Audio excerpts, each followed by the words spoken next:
Kila nafsi itaonja umauti. Huu ni ukweli wa maisha ya mwanadamu, lakini yapo maisha ambayo yanaacha alama kubwa hata baada ya kuondoka duniani.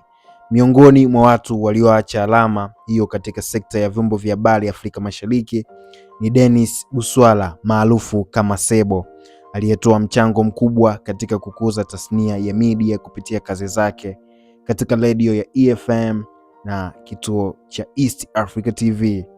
Dennis Buswala alizaliwa mwaka 1975 katika mji wa Lugazi nchini Uganda kutoka kwa wazazi David Buswala na mama Teopista, na pia alikuwa mtoto wa kiume pekee katika familia yao.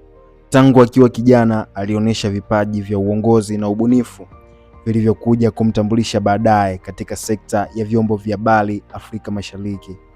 Baada ya kukua, Buswala alihamia Tanzania kwa ajili ya masomo yake ya elimu ya juu alipojiunga na Chuo Kikuu cha Dar es Salaam ambako alisoma sheria.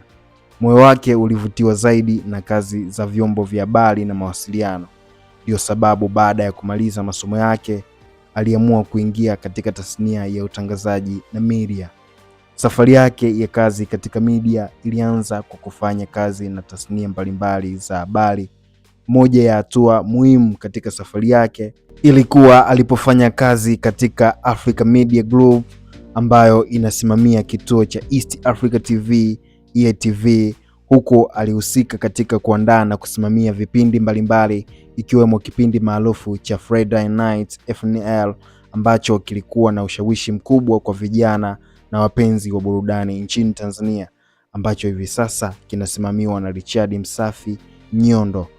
Baadaye alijiunga na EFM Radio pamoja na TVE ambako alipanda hadi kuwa mkurugenzi wa uendeshaji na biashara, yani Director of Operation and Business.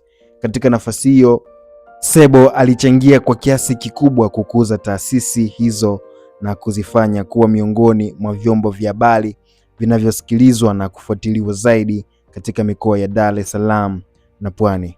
Kupitia uongozi wake alianzisha na kusimamia miradi mbalimbali ya kijamii na burudani. Miongoni mwa miradi iliyopata umaarufu mkubwa ni mashindano ya Shika Ndinga yaliyoanzishwa mwaka 2018 ambayo yaliwekeza zaidi ya shilingi milioni 300 katika mashindano ya kikanda na kusaidia kukuza vipaji na kuunganisha jamii.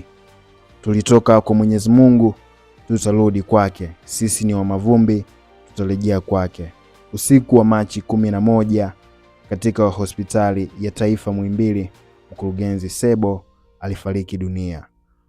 Mungu ailaze roho yake mahala pema peponi. Amen.